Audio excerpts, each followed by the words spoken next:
India news, मैं हूं कविता सिंह। नमस्कार। इस खास पेशकश में आपका स्वागत है। बीते एक हफ्ते भर से मुंबई में लगातार बारिश हो रही है और इस बारिश की वजह से पिछले 3 दिन से मुंबई थम सी गई है। देश की आर्थिक राजधानी की रफ्तार सुस्त पड़ गई है। रुकती है अगर ये रफ्तार तो उसका सीधा असर पड़ता है पूरी देश की सेहत पर, लेकिन इसकी फिक्र सरकारों को तो नहीं सताती। ये बड़ा सवाल बन चुका है।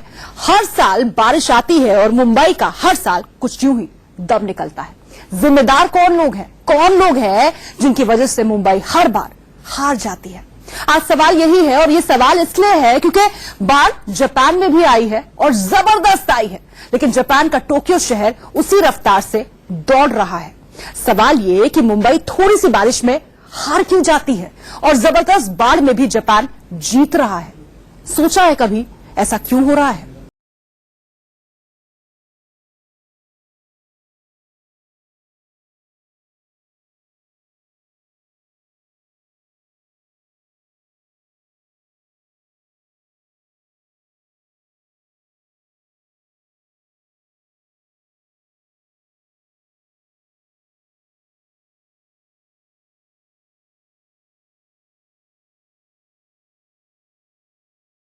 लेकिन दोनों के जूझने की तस्वीरें अलग अलग हैं। क्यों है? यही बड़ा सवाल। आज आफत का ऑपरेशन करेंगे। जब मुंबई का कोई कोना नहीं बचा जहां पानी ने पांव न पसारे हो। हालात बयां करने से बेहतर है आप तस्वीरों को देखकर अंदाजा लगा लें। मुख्य सड़कों पर घुटनों तक पानी है। गाड़ियां या तो रेंग रही हैं या फिर जो जहां है वहीं खड़ी हो गई। सड़कों पर नाव चलाने की नौबत आ गई। कहां लेकर चले और कितनी तस्वीर दिखे? हर जगह मुंबई बारिश के आगे बेहाल पानी से पागल नजर आ रही है। कैमरा आते ही मुश्किलें मुंह से बाहर आ जाती हैं। किसी को कोई होश नहीं। क्या शासन, क्या प्रशासन, सब पानी के आगे पंगु नजर आ रहे हैं।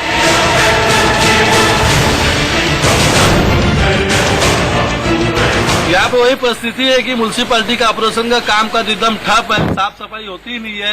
हर साल यही पोजीशन रहती है। नाला सफाई नहीं होती, सब मट्टी जाम है नाले के अंदर। जरा सी पाउस के अंदर यहाँ पे पानी की भर जाता है, पूरा सैलाबी कैफियत जारी हो जाती है, जिसकी वजह से हम बहुत परेशान है। हमारा लाखों रुपए का नुकसान होता है।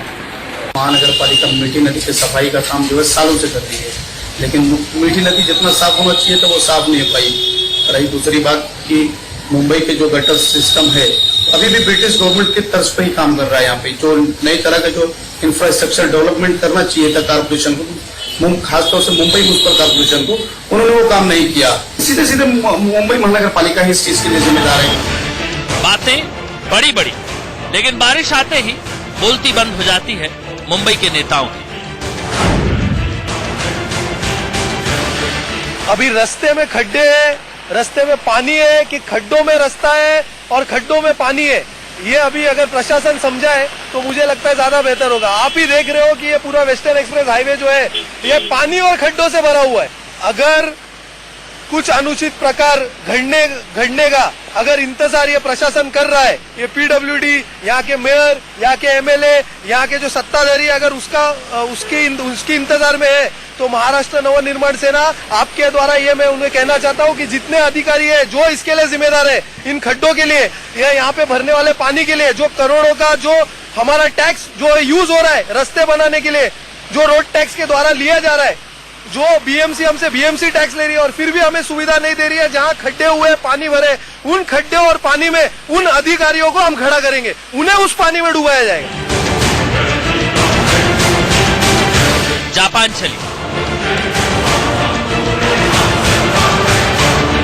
जापान में बारिश के कारण आई जबरदस्त बाढ़ और भूस्खलन से मरने वालों की संख्या अब तक 122 हो चुकी है। बाढ़ और भूस्खलन में फंसे लोगों की मदद के लिए 70,000 से ज्यादा इमरजेंसी वर्कर्स को तैनात किया गया है। सरकार ने इस आपदा से निपटने के लिए पुलिस, फायर ब्रिगेड और सेना के करीब 73,000 जवान राहत और बचाव कार्यों में लगा दिए। राहत और बचाव अभियान में 700 हेलीकॉप्टर्स की मदद ली जा रही है।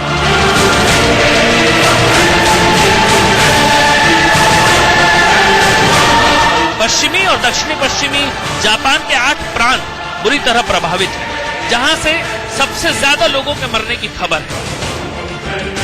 वहीं ओकायामा और हिरोशिमा में हाई अलर्ट जारी कर दिया गया है।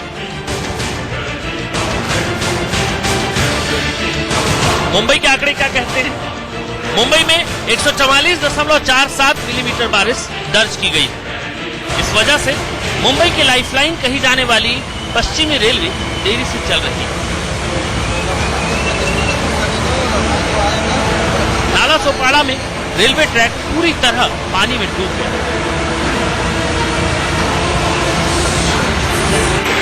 बारिश से बॉलीवुड के महानायक अमिताभ बच्चन के घर जलसा में भी पानी घुस गया। मुंबई के दादर में बारिश से लोग तो बेहाल हैं, पुलिस हेडक्वार्टर में घुसे पानी से पुलिसकर्मी तक परेशान है। भारी बारिश की वजह से मुंबई आने वाली 5 ट्रेनें रद्द कर दी, 5 डाइवर्ट की गई और तकरीबन 72 उड़ानें इस बारिश की वजह से देरी से चल रही हैं।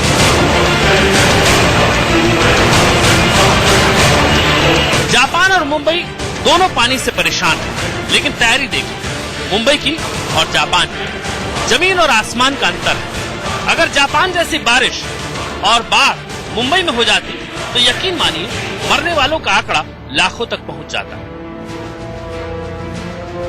जापान की आफत और मुंबई की आफत में अंतर ज्यादा नहीं है, लेकिन जापान जीत गया और मुंबई एक बार फिर हार गई और हर साल हार जाती है। मुंबई को मालूम है कि हर साल बारिश आती है, मुंबई को मालूम है कि बारिश आते ही वो लंगड़ी हो जाती है, फिर भी मुंबई और मुंबई के लोग लाचार खड़े नजर आते हैं।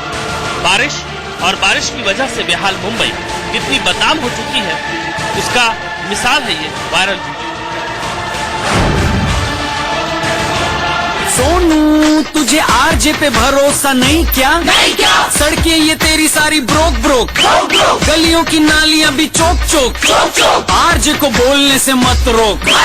सोनू तुझे आरजे पे भरोसा नहीं क्या? नहीं क्या? सड़कों पे उतरी अपनी बोट बोट, काम में तेरे क्योंकि खोट खोट, हरदम तू लेने आता वोट, कर ले ये बातें सारी नोट नोट, तुझको समझता नहीं जोक जोक, आरजे को बोलने से मत रोक। दिक्कत कहाँ है? आखिर मुंबई को हर साल कौन डुबाता है, बारिश या बदहाली? ये बड़ी पड़ताल का विषय है। जी हाँ, जैसे दिक्कत की बात हो रही है, क्यों ऐसा होता है कि बारिश के आगे ऐसा लगता है जैसे देश की आर्थिक राजधानी मुंबई घुटने टेक रही है और जापान जैसा देश भीषण बाढ़ को भी मैनेज कर लेता है। जैसे आज मुंबई रेंग रहा है, वैसे ही जापान का टोक्यो शहर भी रेंगता था। लेकिन आज से दशकों पहले क्या किया जापान ने और क्या नहीं किया मुंबई ने, ये आज आपको और हमको समझना बेहद जरूरी है और इसलिए गौर से देख लीजिए ये रिपोर्ट। भारत के नक्शे पर मुंबई को देखिए, तकरीबन 3/4 सीमा समंदर से घिरी हुई है।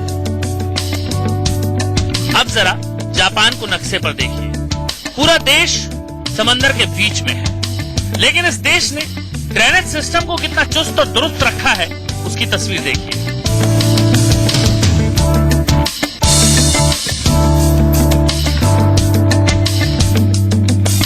टेक्नोलॉजी देखकर होश उड़ जाए, ऐसा सिस्टम जापान ने अपने शहरों में लगा रखा है। टोक्यो शहर की तस्वीरें हैं ये, जैसा मुंबई है वैसा ही टोक्यो है, लेकिन टोक्यो रुकता नहीं कभी, जैसे मुंबई रुक जाती है। जो हालात आज मुंबई के हैं वैसे हालात 1920 में हुआ करते थे जापान में। सोचिए कितना आगे है जापान हमसे। दुनिया के सबसे घने शहरों में है टोक्यो, लेकिन जापान ने अपने टोक्यो के लिए ऐसा फ्लड कंट्रोल सिस्टम तैयार किया है जो पूरी तरह अंडरग्राउंड है। जापान का फ्लड इतिहास बेहद पुराना है और खतरनाक भी। 1910 के आसपास जापान फ्लड से तबाह हो चुका था। वैसा ही पानी जापान की सड़कों पर भरता था जैसे मुंबई में आज देखने को मिल रहा है। लेकिन उन तबाही से जापान ने सबक लिया और वक्त के साथ अपने आप को मजबूत किया। 1920 के बाद से जापान ने इंफ्रास्ट्रक्चर पर काम किया, लेकिन इतने तूफान और इतनी बाढ़ आई कि जापान उसमें भी पार न पा सका। साल 1992 में जापान ने जी-कैन प्रोजेक्ट पर काम शुरू किया और दुनिया का सबसे बड़ा ड्रेनेज सिस्टम बनाने में कामयाबी हासिल की। नदियों के पानी को बड़े बड़े सिलेंडर में समेटा गया। ये देखिए 70 मीटर ऊंचाई और 30 मीटर परिधि के ये जायंट सिलेंडर 6.5 किलोमीटर में लगाए गए और इनमें आने वाले पानी को प्रेशर कंट्रोल टैंक से जोड़ा गया। साल 2006 में जी-कैन प्रोजेक्ट पूरा हुआ और जापान ने फ्लड के प्रचंड वेग पर जीत हासिल कर ली। अब मुंबई चलिए। मुंबई में भी ड्रेनेज सिस्टम है, लेकिन ये ड्रेनेज सिस्टम हर साल गंदगी की वजह से चोक हो जाता है।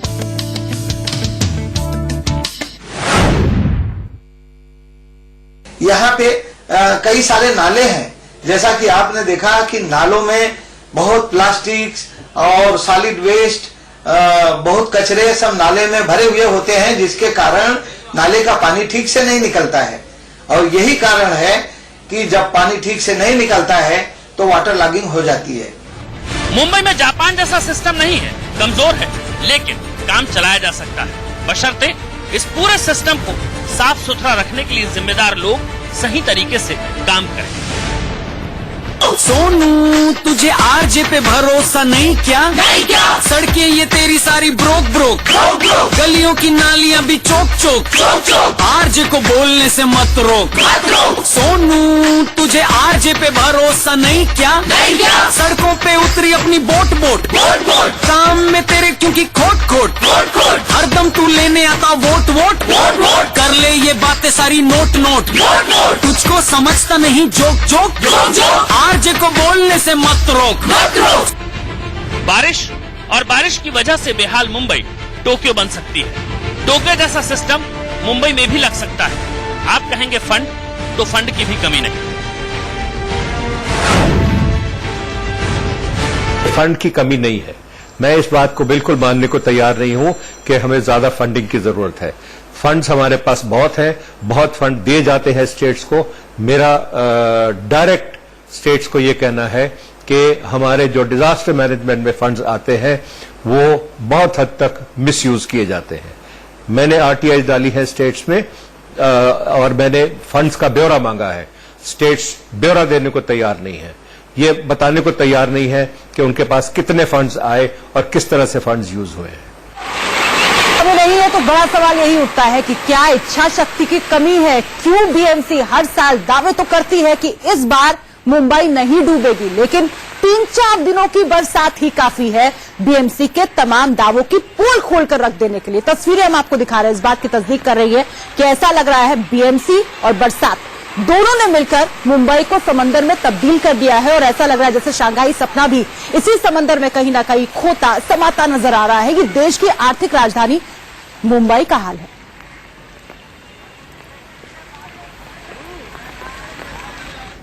और इन्हीं तस्वीरों के साथ हमें रुकना होगा, कुछ पलों के लिए होंगे फौरन हाजिर कुछ और अहम खबरों के साथ। आप बने रहिए इंडिया न्यूज के साथ।